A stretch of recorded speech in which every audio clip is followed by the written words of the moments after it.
Hello, everybody. Welcome back to Rule the Roost podcast. Welcome back, Phil. How are you doing, mate?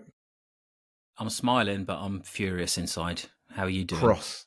Is it that, the meme of the person wearing the smiling mask face and they're crying Yeah, behind it? Angry yeah. crying. Let's dive straight into it, mate.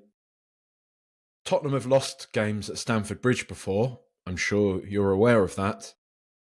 Why does last night sting so much? It's the manner of the defeat, and it's the manner of Chelsea themselves aren't very good, are they? You're watching that Chelsea side, and you're like, these lot aren't good.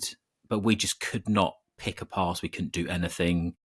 Nothing was working, and it hasn't been for ages. And yeah, all right, people might sort of deflect and say, as you just said, we never win at Stamford Bridge. It's like, well, are we just going to accept that forever then? I don't buy it.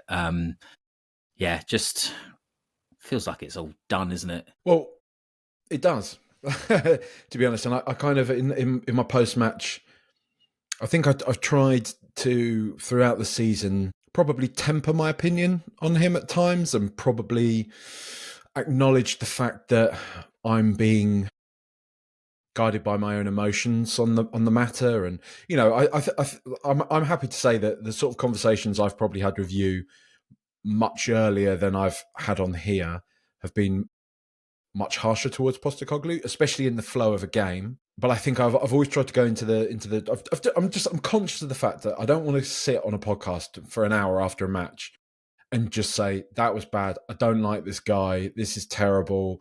We're still playing badly. It's been 2 years he's been in charge now, and other than 10 games at the start, we look good. Because I could have said that every single week, pretty much. Because I think that's how a large part of me felt. It's not to say I've been disingenuous, but I think for a long time I've kind of also clung on to this feeling in the back of my mind somewhere that this could actually turn around. Like, yeah, it's we are in the trenches and this is not pleasant at the moment, but we have seen the level that this team can play at, his system and all that type of thing. So if we get back there, I think we're all going to be happy. And if there's egg on my face as a result of that, then so be it. But I would say now, really, the excuses have just run out, haven't they? Yeah, that's it. And I think we all saw what we were seeing over like the winter time, and it wasn't good. And as much as you can say, well, there's players missing and stuff, you still expected more. You still expected there to be a semblance of an idea of what we're trying to do, even if the players aren't good enough or too inexperienced to be pulling it off. You still should be getting a sense of something, and that wasn't there. But as you say, you're like, well, look, we've got to be fair. We have had a ridiculous injury crisis, regardless of whose fault that injury crisis is, right? We still had to kind of reserve judgment. And if anything, we look worse, don't we? That was terrible yesterday. You think about like, oh, we need Romero and Mickey Van de Ven to come back. All right, you might be rusty and stuff, but no, it's just something's up. It just, yeah, as you say, there's no more excuses. I think lots of us who had their sort of misgivings about Ange even from the start. And again, I'm not trying to sort of say I told you so to anyone because I didn't, because I was swept up in those first 10 games like everyone and kind of bought into him. And, I wanted him to do well because if he does well, then Tottenham do well, right? But no, it's just clear that things have fallen apart. And, I said to you yesterday, it's been bad and it's been annoying. We've been angry about how we've played and how we haven't performed. Now it's just getting bizarre. It's just such a weird spot to be in. This has been allowed to go on too long, and we're becoming a laughing stock. And we talk about all this thing about Ange's kind of approach. This is the way we play, and we'll get through the hard times. We create this ethos of how we want to play, and then we'll benefit from it when it clicks. That's fine, but the cost of what this is at the moment, again, we just look like an absolute shambles, and it is it's making the club itself look ridiculous. So again, as I say, it's just gone on too long, hasn't it? I think you nailed it to me. I don't think you'll mind me saying on on WhatsApp yesterday when, with the whole signalling to the fans, cupping his ears and waving at the fans. And honestly, I didn't see the wave until today, and that rattled me all over again, seeing him kind of doing the cupping and waving like that at them.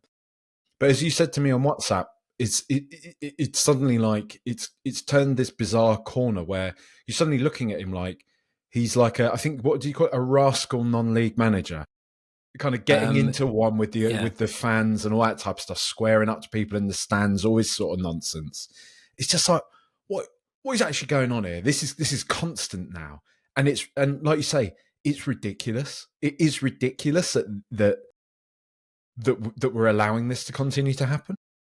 Yeah, but just to step outside of that anger for a moment, it is very, very funny that he cupped his ear to the fan and then the goal got ruled out. That is comedy, isn't it? I have to say, even if you're Spurs or not, objectively, that is a very funny thing to have happened. It's just you just need to see Robert B. Wide appear on screen, don't you? Exactly. Bom, bom. Yeah. That's the end of days sort of stuff. When the stuff like that is happening, it's again.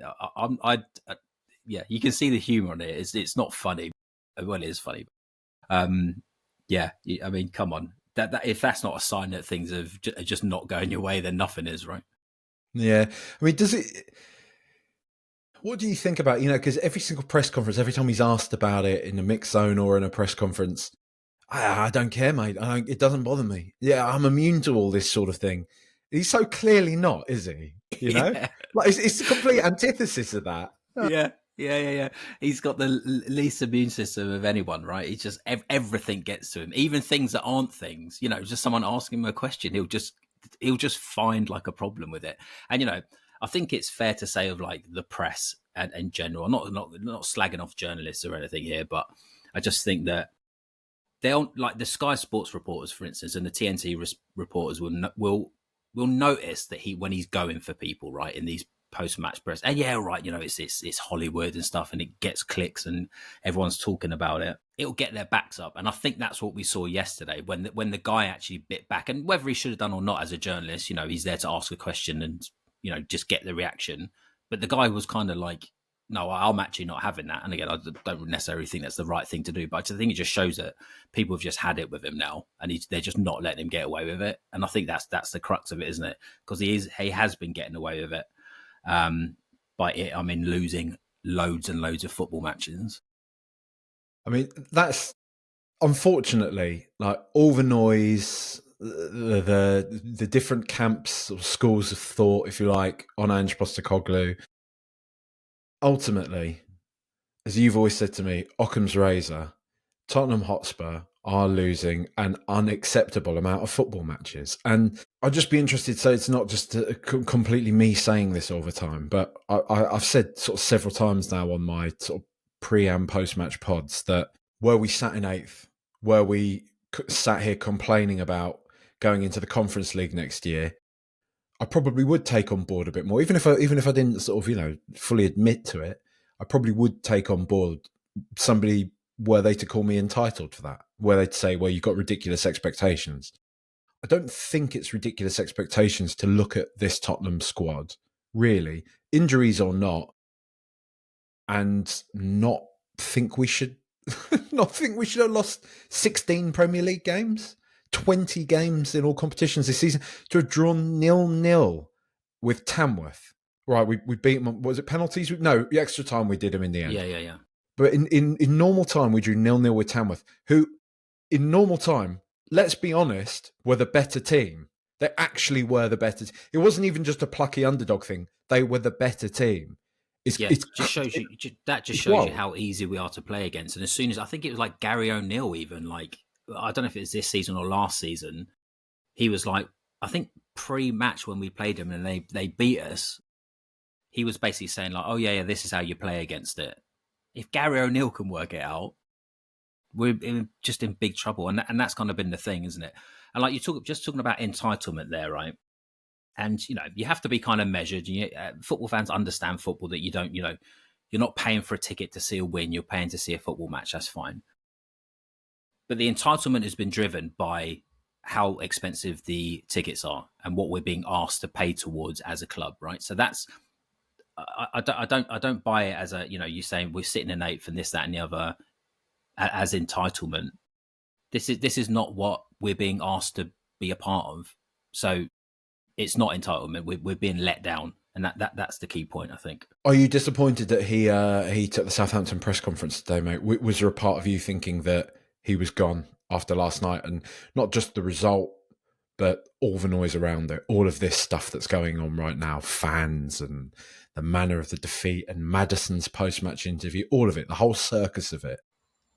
The fact that he wasn't sacked by like 11 p.m. yesterday, I was like, right, well, he's probably here for at least the next game. So disappointed, yeah, but not surprised. Like I've just, again, this is all kind of feeding into the fact that this is, I say, we're now in, this is not just bad management or should he be sacked, shouldn't he? We're beyond that. This is bizarre. This is weird. What are the club doing? And why are they just letting this kind of rot out? Levy's statement the other day about saying, let's get behind the club and win the Europa League probably points to the fact that they're willing to give Ange that. But mate, we're just going to get pulled apart in that game pretty easily by a decent team, because all decent teams just kind of can keep us at arm's length. So, yeah, I'm not surprised. And again, like, all right, Southampton on paper, that's a great game to sort of get some momentum just before a big couple of games, right? How confident are you that we're not going to stink the place out in that game? Well, this is it. And the thing is, again, I sort of, and I do the thing. People like to have a pop every now and again. And I get it. Like, I'm mouthing off on a podcast, and it's what you expect. Like Flav's always saying, put your head above the parapet, all that type of thing, right? Yeah. But I do always try to kind of check myself, even if I'm not, I'm not going to sit here every single time and say I'm saying this, but also in the back of my mind, I think that. I think you're basically a psychopath if you can't like introspect and you don't look at what you're saying and the consequences of that, or have a level of empathy or understanding for a different viewpoint on something, right? When I look at games like Southampton, I have no conviction anymore that Spurs can turn up. And I said this before, like, even when we've been dirge in the past, there's been a baseline of fixture that Tottenham Hotspur show up and win, right? And we've always been we've always been the type of team that you can guarantee will generally show up, especially at home, will generally show up against the bottom half of the table and win. We will always generally do it because we've always been one of the, if not the best of the rest, as we have been for the last 20 years. And I think that's changing before our very eyes right now if we don't sort of sort ourselves out. But, that's probably another conversation for another day and one that's been covered heavily. When I look at us now, I really do feel like under Postecoglou, and my biggest fear about this is that flaw has been removed. We actually, and I don't think I'm not just buying people saying that people were being wobble-headed and ridiculous when conversations around relegation were starting to happen, because I think we should be under no mistake that that's the type of form that we're in, and the only reason why we're not closer to that conversation is that there's some absolutely dirt teams below us in the Premier League. But this is by anyone's standards, this is a terrible season, let alone for Tottenham Hotspur. And the fact that we can still go into a game against a team like Southampton, as appalling as they are, and as much as my rational brain will say we should beat them, even my most rational of thinking about this doesn't say we will beat them. It's only that I would say the odds are in our favour. Yes, I can concede that, but shouldn't they be? Like that's and this is the thing. This is what I always come back to. Like I was saying after the RZ Alkmaar game, to think there were people doubting Ange Postecoglou. We just knocked a championship side out of the, and that's what they are. Like no disrespect to any Eredivisie fans watching this, but let's be honest. Like they're a bottom half Premier League side, if not Championship team. Then they're not even a good Eredivisie team. Like and we're somehow seeing that as a gotcha being used against us.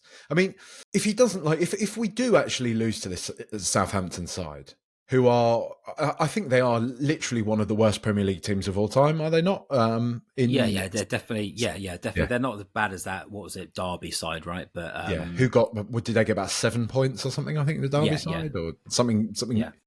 insane. But they are amongst one of the worst Premier League sides that we've ever seen. If we lose to them, and probably if we even draw to them, he should be gone.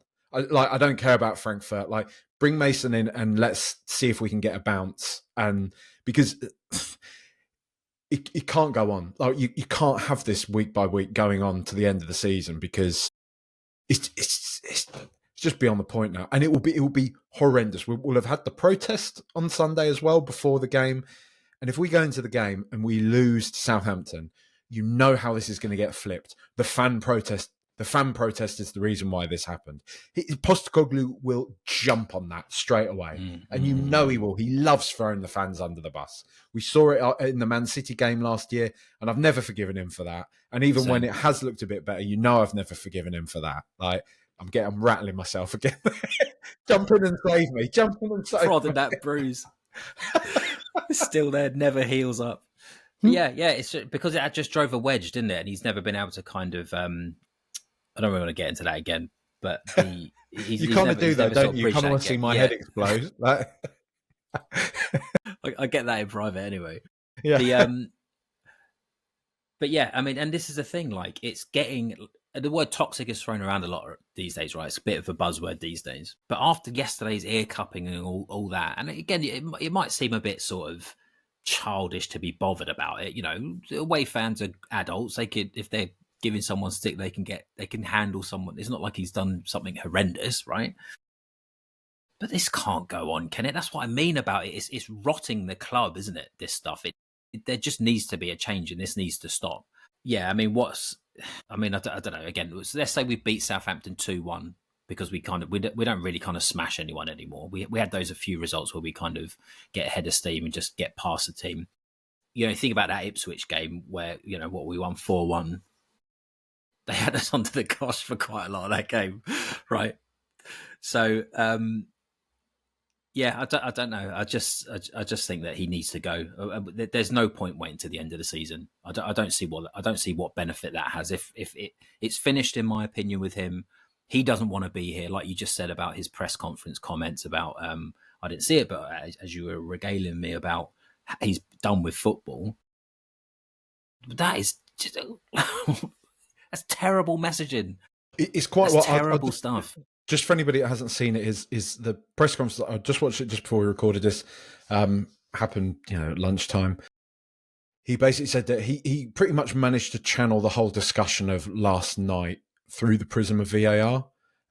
He sort of batted away the stuff about him and the fans. Yeah, our fans get angry. I just wanted them to make sure they enjoyed it. That I hated that gaslighting. That's a lie. Yeah. Let's be honest. And like I would just quickly on that one. Just own it, mate. Just own that you did it. He's all this big, I'm a big no nonsense character. Own that you did that. I would have so much more respect for him if he did that. I don't like the duplicity of it. I don't like him doing that type of thing and then being like, what are you talking about? Like, it was, and the way when it was first put to him in the post-match presser, it was so very, and the Oscar goes too, wasn't it? It was terrible. But in the essentially in the presser, he was saying that, like the way in which mobile phones have invaded our lives and made them probably net worse, he's saying that with VAR as well. He's saying that, VAR, and he sort of went on this kind of long-winded thing about, the English game, you lot have held this up for so long and I've loved it, and we've all loved watching the Premier League and English football from afar because it's always been the fastest and the strongest and the blah, blah, blah, blah, blah. But now you've just let it go. And the only person that seems to care about that is me. Gaslighting 101, isn't it? Yeah. He's perfect for Levy, isn't he? Yeah, and one of the journos said something to him like, I think a lot of people are kind of saying that, VAR is perhaps not in a place where it should be. Well, nobody else is saying it. I'm the only one that, he's kind of doing this whole big, I'm the only one brave enough to say it. And it feels like, it's kind of like To me, he's thinking about his legacy now. He's thinking, because that's what Ange is. Ange is a smooth operator, right? From that Vince Rigari book, from that Ange Ball book, he's always thinking ahead. He's always thinking, and he's a very PR minded person, and that's fine. You know, that's not something to like inherently dislike about the bloke. I get it. Like it's a results business, and it's partly about your image, isn't it? I think we all know that. I think we all know any kind of thing you do in the public eye is partly about your image. It's partly about getting people drawn to you and what have you. So I kind of don't mind a bit of like image management in that way. But what it says to me now is he is fully in, how are people going to reflect on me when I leave? He was the guy that, he didn't really do that well with Spurs, but you know what? He was a straight talker to the end, and he was also trying to hold on to the thing that we all think is sacred, which is football, and that VAR is terrible. The funny thing is, I actually agreed with a lot of his sentiments. I did, like a lot of what he was saying about VAR, about the fact that, you know, it is supposed to, as a baseline, it's supposed to be there for clear and obvious issues, right? So why is the 12 minutes of additional time on a game for two things? If it's a foul, it's a foul. Give it, get on with the game. Agree with him entirely on that. But like you say, for him to then go on another step and just say, because he said that, I'm falling out of love with the game. When I retire, I'm probably going to find a new hobby. I'm not going to watch football anymore.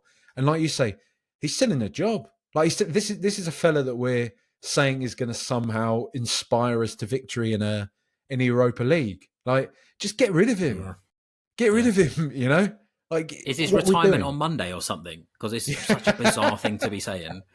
Yeah, it's ridiculous. And as you say, it reminds me again. We're talking about. It's kind of it's hard to put your finger on it sometimes, isn't it? But the same thing happens with a lot of managers, where it's some intangibles, but you just feel like he's getting sacked. Happened with Poch, happened with Mourinho, happened with Conte. He's done the exact same thing Conte has done, blown all this stuff up, and you can agree with what Conte said, right? When he after that Southampton game, ironically. But you saw through exactly why he was saying it. He wasn't saying it for our benefit. And it's the same thing with Ange. He's, as you say, he's putting up all this kind of, all this dust in the air just to kind of shroud what's actually going on. And what's actually going on is he's not a very good coach. And all right, VAR's this, that, and the other. Adapt, mate. Why is it? This is what the game is now. All right, fine, you don't like it anymore. But just being like, I just can't be arsed with it anymore. As you say, terrible, terrible thing to say just before what is our season-defining, and let's be honest, it could potentially be his career-defining moment if he won the Europa League with Spurs, right? But he's just, I say, he's in self-preservation mode. Depressing, isn't it, mate? Does it bother you at all, the idea that he ends up somewhere like Dortmund and does well there, or do you just want him gone? There's always that, but we should be used to that by now, right? Because everyone goes, when they leave Spurs, they go somewhere else and they do well, or they disappear and no one mentions them. So it's a bit of a false equivalency. But no, fine. If it works in Germany, good. It doesn't work here. It's madness, in fact. And, we've seen a lot of examples of that. Just simply doesn't work. Just so easily kind of counteracted. You don't even have to be a good team. All due respect to Tamworth, they had our number straight away in that game. They knew exactly how to play against us. Look, just fine. Just go and win something for Dortmund. Prove us all wrong, mate. But just this toxicity has to end. Who have you got one eye on the next appointment? Because there's a few names obviously being bandied about. Is there anyone that particularly stands out for you? No, I was just watching that Ben Bowman video where they did they were doing the tier list for all really good video. The incoming coaches. Yeah, I didn't get much of the way through it, but I know what is the main sort of British based or English Premier League based ones are what Iraola, Frank, and Silva. Silva, yeah. None of those particularly blow me away, but McKenna's kind of tenuously around there as well. I don't mind the idea of that, to be honest. Again, you'd have to drop the prices if you're getting Kieran McKenna in, but fine, because this is not the sort of appointment that you need to be matching that expectation that you're setting by having your hand in our pocket. But yeah, I don't really know. I mean, there's got what I rather than sort of an individual, I'm thinking about profile. I just want someone who's a bit normal. Ange is kind of seen as the antithesis of Conte, right, where he just defend and try and sort of strangle games out. But all Ange does is he's just the opposite end of the scale, isn't he? So he's still a firebrand in his own way, he's still stubborn in his own way with a system that doesn't work. How about we just push over into the middle a bit and just be normal? Have a normal coach that knows you need to defend it sometimes, you need to attack. If you haven't got quite the right players in your squad at that moment, you have to adapt to who you do have and play to their strengths. Not say this is the way we play. It's not working, but I haven't got a plan B because I don't have a plan B because I pretend like it's a reason because it's about my ethos in the game, as opposed to you just can't be asked to make one or you don't know how to. I just want someone who can manage a defense, get a good coaching setup in place. I think just it's not. Yeah, Bardi made quite a good point on I'm pretty sure it's Bardi on Extra Inch the other day was saying that he doesn't want any more of these managers that are their name ball. He's just like exactly. Yeah. I'm sick of hearing of a manager with this way of playing football. He's just like, what happened to managers being able to react to what they have available to them, to be able to manage a squad of players? Because this kind of excuse that's constantly peddled for certain managers that, well, it would work if they were presented with exactly the type of players that they need. You remember that, right? During Ange Postecoglou's first season.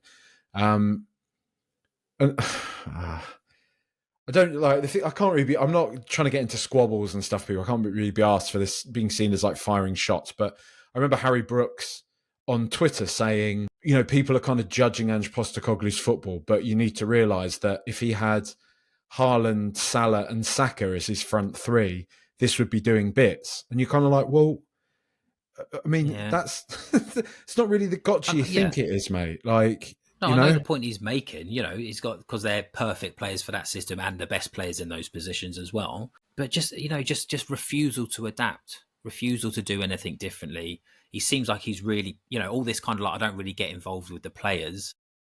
Maybe you should, mate, because they don't seem to be understanding what you're doing. He seems to be very hands off as like a feature of his system and his approach, because he kind of oversees or keeps keeps things at arm's length. But actually, it just looks like you just leave it to other people to do. I've got misgivings about our coaches, whoever they are, as well, because you can say he's the head coach, but there's people out there who don't seem to be doing a very good job either. Certainly defensively, right? With all due respect, what's Mile Jedinak's credentials? Like he occupies a senior place within our coaching team, right? Within our coaching staff. What's he ever done? Like, I don't know. Does it inspire players? Like you don't have to have like Champions League medals to do that and stuff. I get it, but I'm only going on the fact that we're terrible and we're terribly coached. That's proofs in the pudding, right? So yeah, and like we've got some lad from Scotland, haven't we? That was one of the worst managers in the Scottish Premier League or something like that. And just like got in to help us out.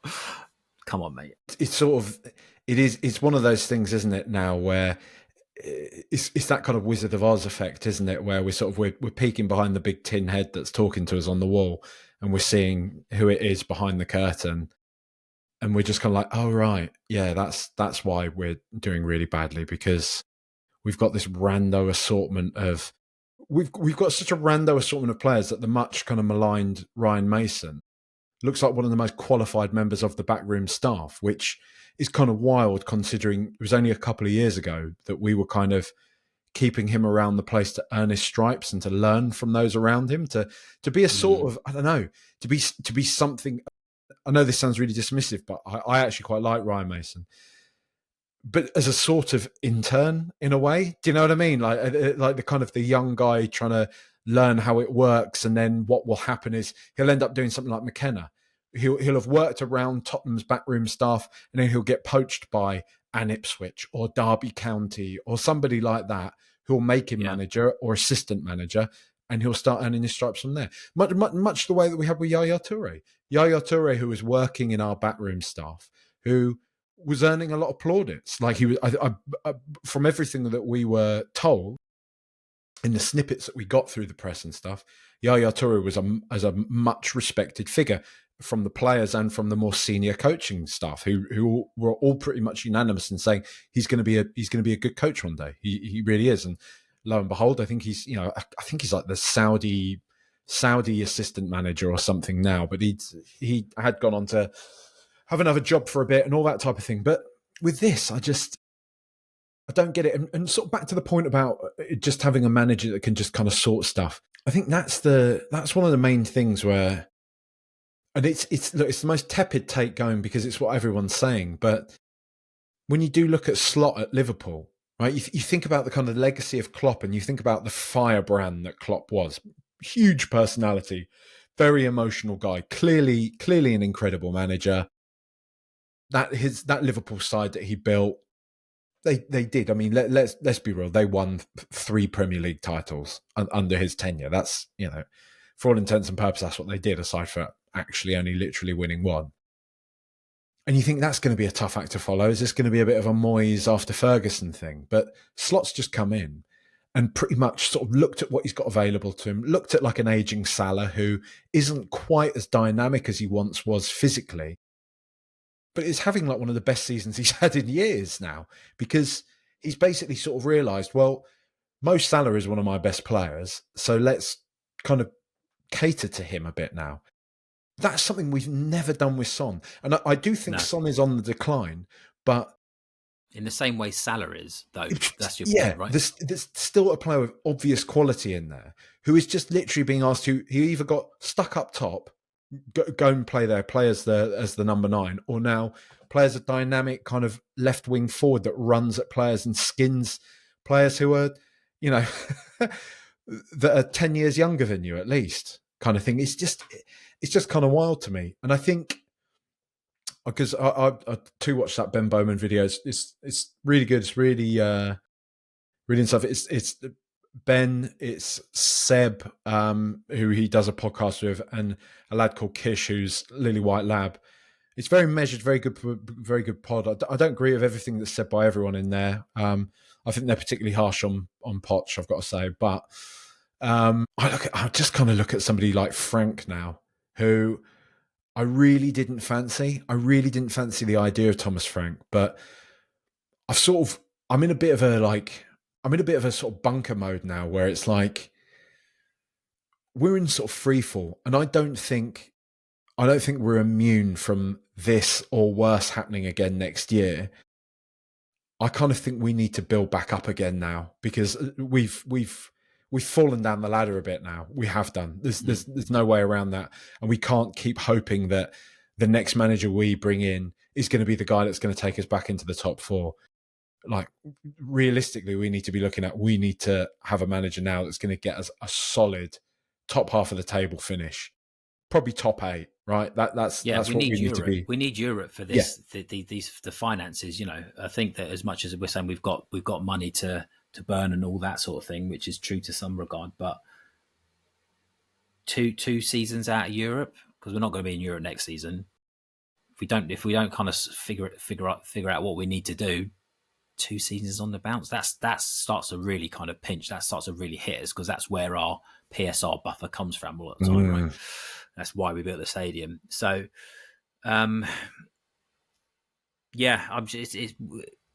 something needs to change. It needs to change now, in my opinion.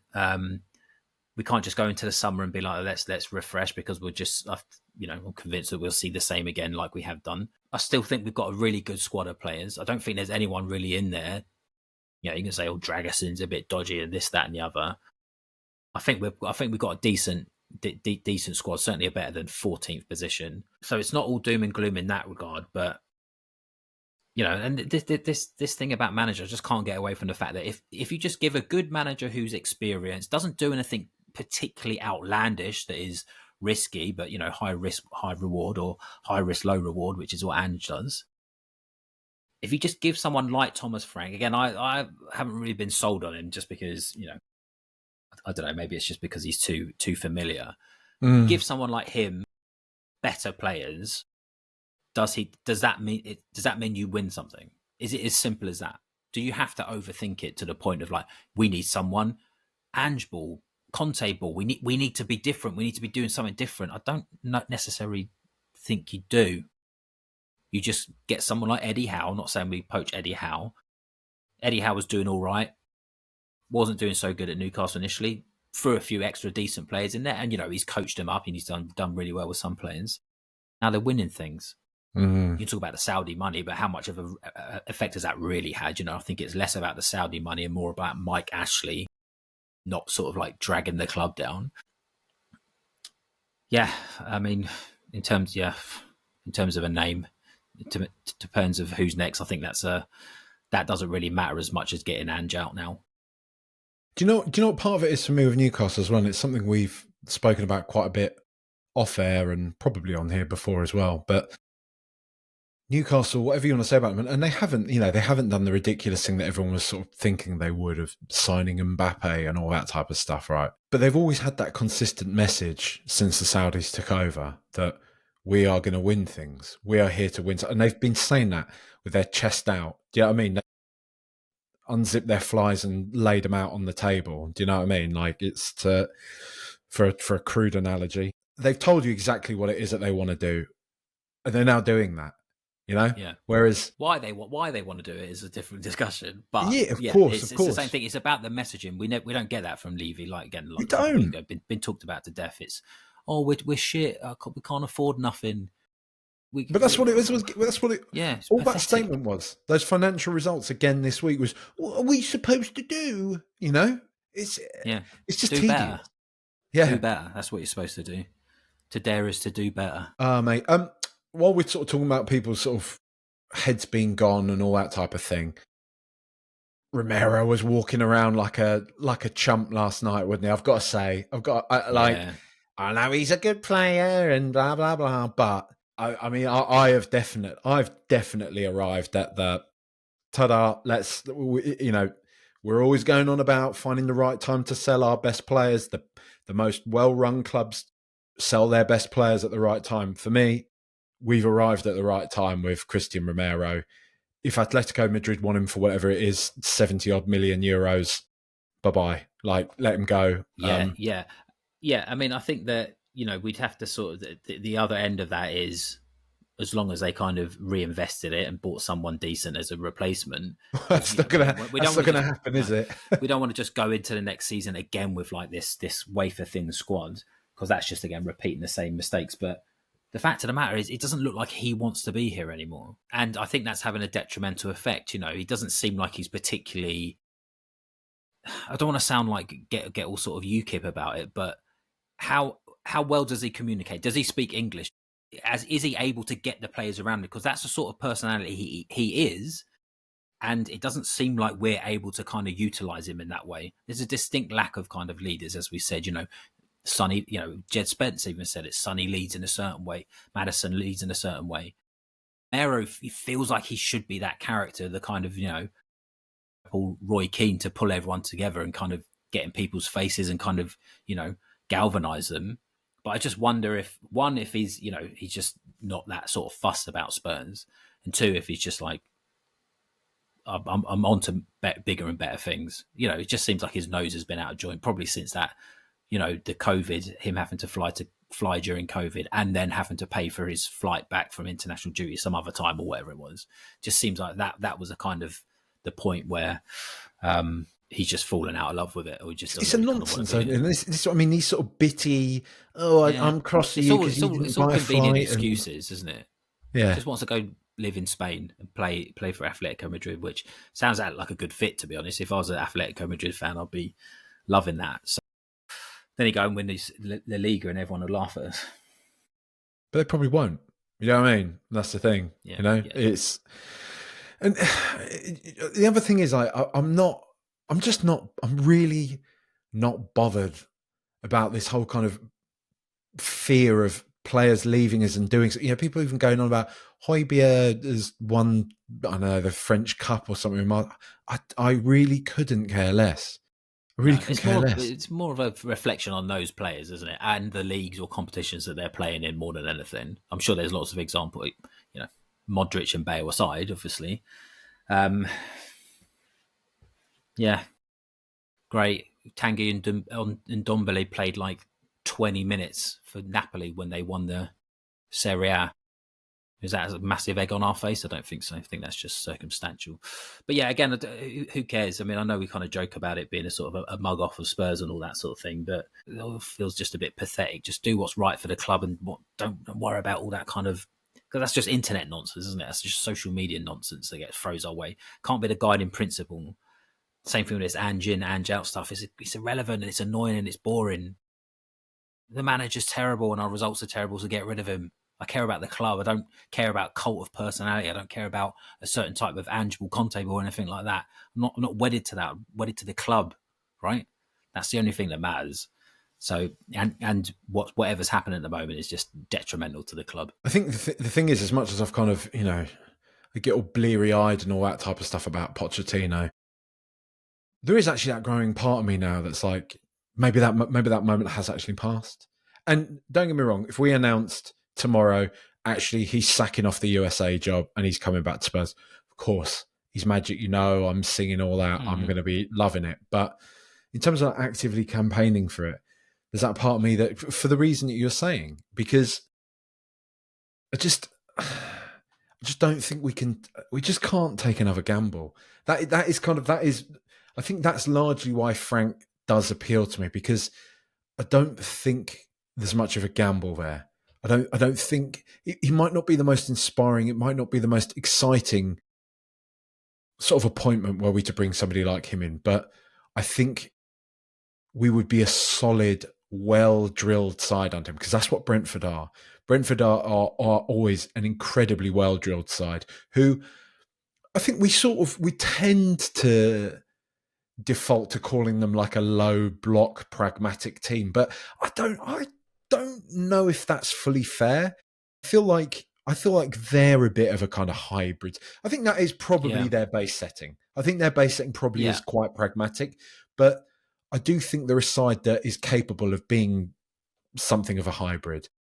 And like you quite correctly say, Eddie Howe is another example of that, right? Another kind of boring manager, steady Eddie, quite literally, who is quietly, and probably less quietly now as he's won Newcastle's first trophy in 70 years, actually doing a really good job at Newcastle. He really is. And that's somebody who we were linked to for ages. And I think, being real, we all turned our nose up at the idea of that, didn't we?